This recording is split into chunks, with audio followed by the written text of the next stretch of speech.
Today's topic is cerebral cortex.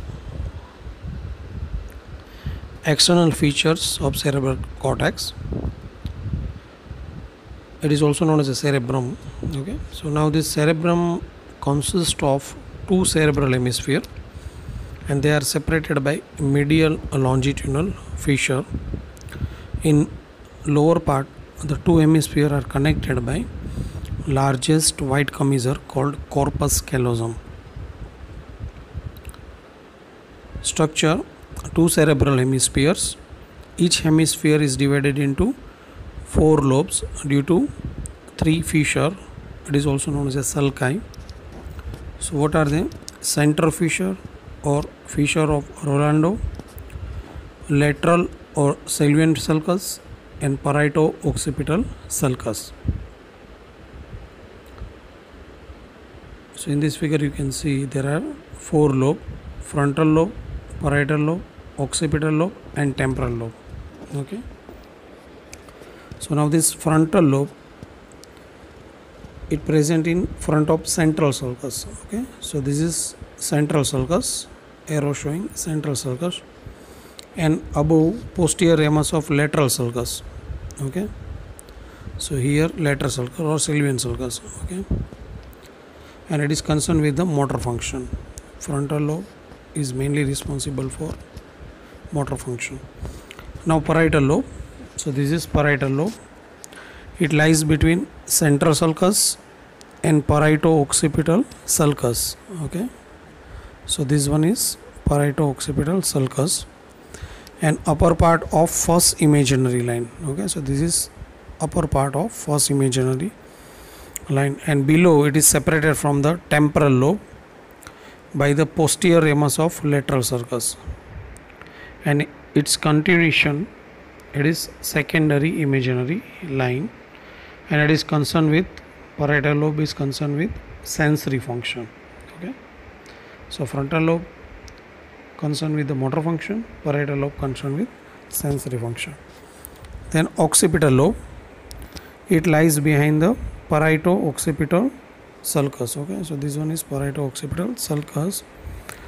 Its continuation, the first imaginary line, and it is concerned with the vision. Okay, concerned with the vision. And temporal lobe. Okay, so this one is temporal lobe. It lies below posterior ramus of lateral sulcus. Okay, so this is lateral sulcus,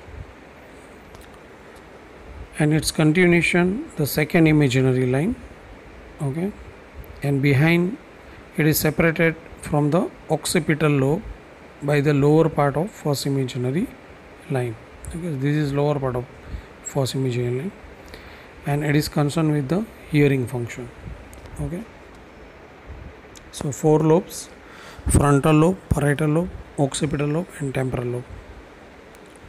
Now surface is superolateral surface, medial surface, inferior surface. Borders, three borders: superomedial, inferolateral, and medial border.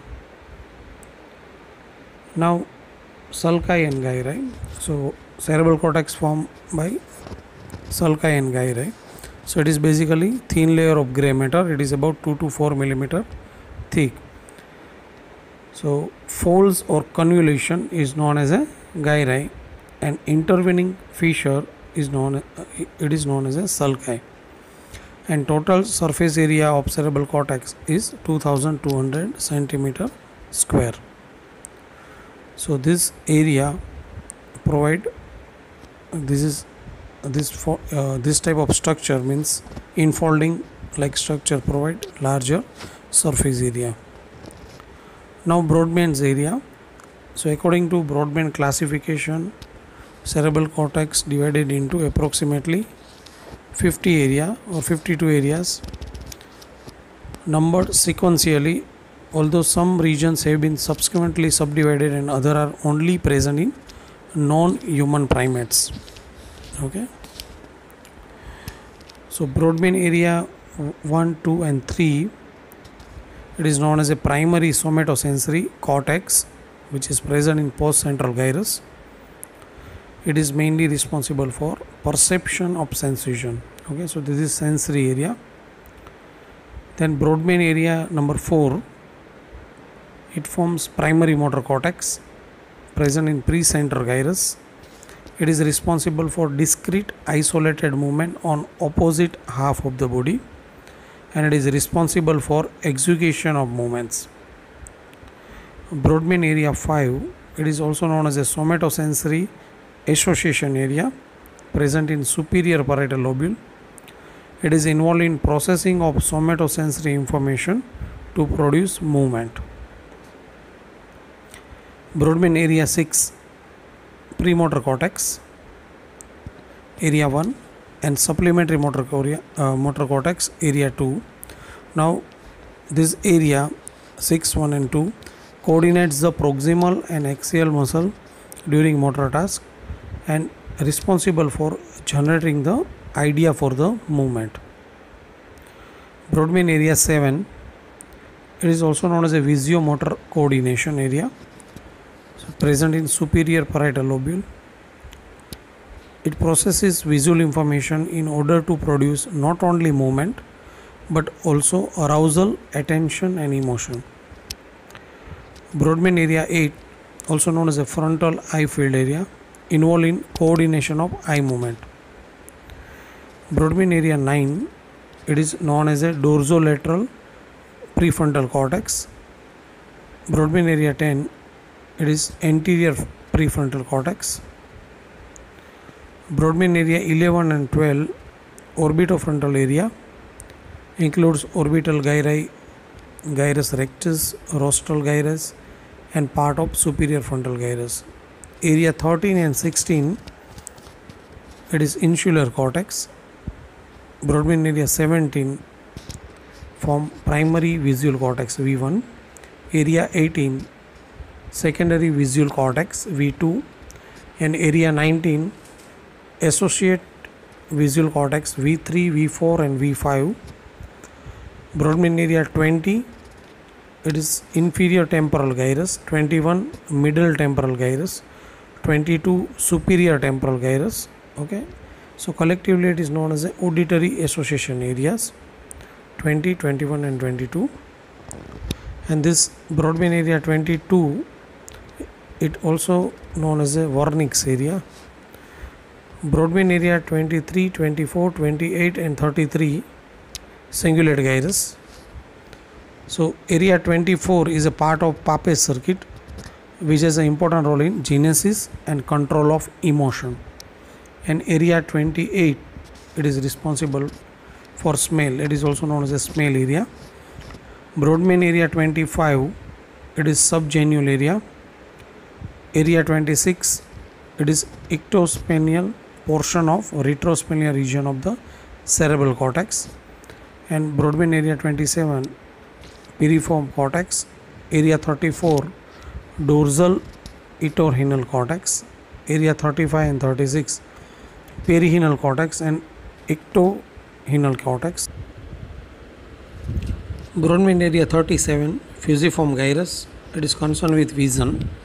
Brodmann area 38, it is temporal pole. 39 is angular gyrus. 40, supramarginal gyrus. 41 and 42, primary auditory cortex, Hazel gyrus. Brodmann area 43, it is primary gustatory cortex. 44, it is a part of Broca's area, motor speech area. 45, it is also part of Broca's area, pars triangularis and part of inferior frontal gyrus. Brodmann area 46, dorsolateral prefrontal cortex. 47, pars orbitalis, it is part of inferior frontal cortex. 48, retrosubicular area, and 52, it is parainsular area. So Brodmann areas of cortex, total 50 areas are there. Okay, now according to lobe wise, okay, there is a classification of various area. So in frontal lobe there is a primary area number 4, 6, 8 and 44. Okay, so you can see in this figure, this is frontal lobe. Okay, so area number 4, 6, 8, okay, and 44. So this is present in frontal lobe. In parietal lobe, just behind the central fissure, somatic sensory area, okay, just behind the parietal, means in the parietal lobe and behind the central sulcus, area number 1, 2, 3, 5 and 7, okay,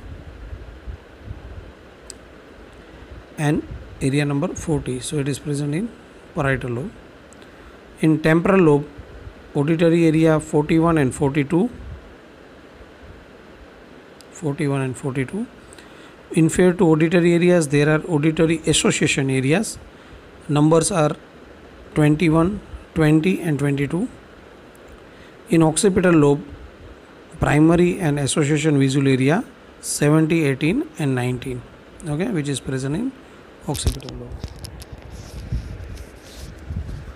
Now cortical functional areas, motor areas present in primary motor area, Brodmann area 4, premotor area 6 and frontal hyphoid area number 8, and there is also supplementary motor area.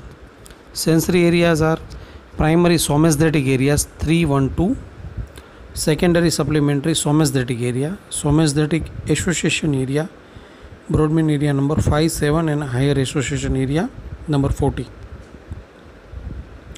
Auditory areas are primary auditory area is 41, auditory association area is 42 and higher auditory association area is 22.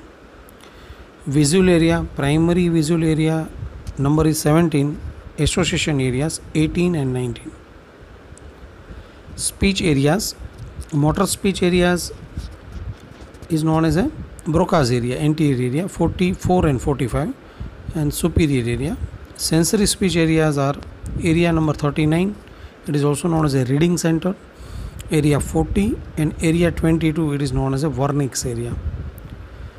Area number 28, that is smell area, and area for taste is number 43.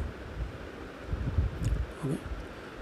So there are various area present in frontal lobe, parietal lobe, occipital lobe and temporal lobe. Okay, so temporal lobe is mainly associated with the hearing, occipital lobe mainly associated with the vision, parietal lobe is sensory area and frontal lobe is motor area. Now phylogenetical division of cerebral cortex, it is divided into three parts: allocortex, mesocortex and neocortex.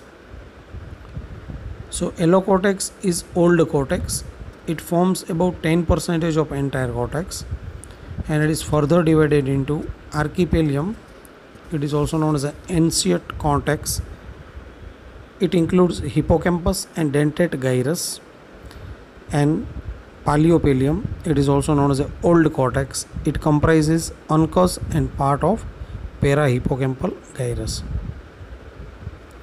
Then mesocortex, it is a transitional zone between allocortex and neocortex.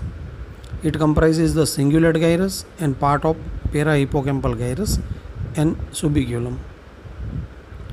Neocortex, it is also known as a isocortex. It comprises rest of 90% of cerebral cortex. The actual exchange of neocortex has increased with the evolution of mammals. Now histological structure of cerebral cortex, it is composed of nerve cell and fibers. So three type of cells: pyramidal cells, stellate or granular cells and fusiform cells. Pyramidal cells mainly present 2/3 of all cortical neurons. It comprises of pyramidal. Triangular cell bodies with apex, and these cells are present in layer 2, 3 and 5th of neocortex. Stellate or granular cells, it is 1/3 of total neurons and it is mainly occupy layer 4.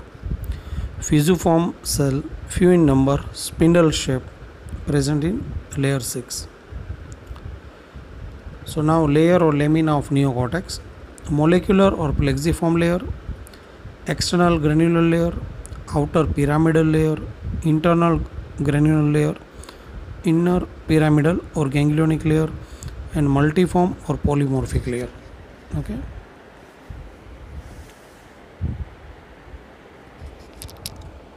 So this figure showing histological structure of neocortex.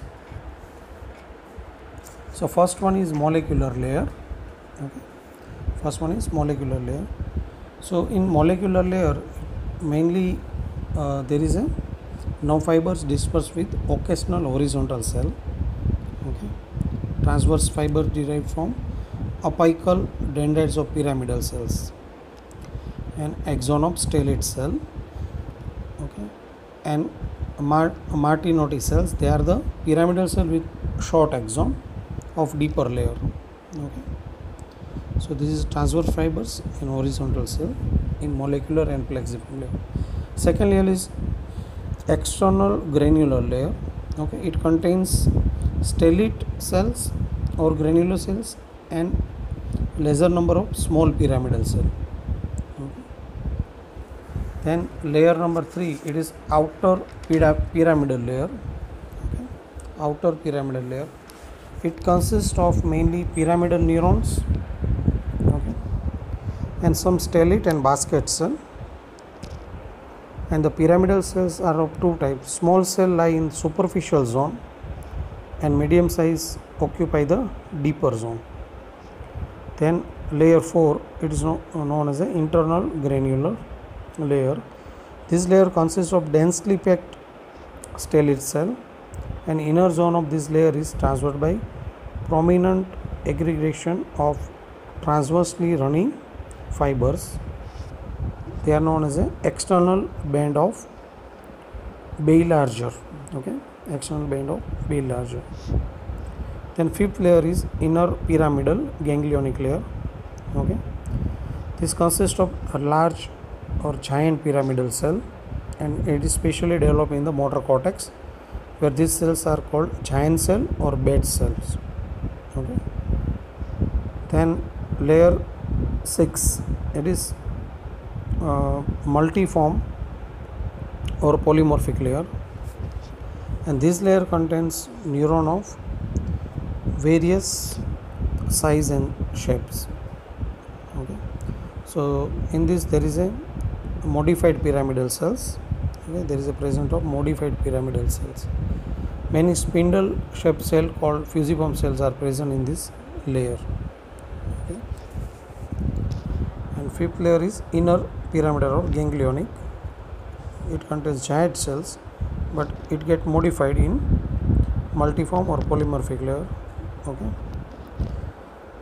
Now most of afferent fiber from specific nuclei of thalamus make synapse with lamina 1 or layer 1. Okay. And layer 4. Afferent projection from non-specific thalamic nuclei from acidic reticular system terminate in all lamina of the cortex. Lamina 2nd and 4th are concerned with the sensory modalities. Lamina 3 and 5 are meant for somatomotor or visceromotor activities, and lamina 1 and 6 are engaged for integration of association of sensory motor behavior. Okay. So these are the various layers of neocortex. Okay. Thank you. Next lecture will be on functions of cerebral cortex.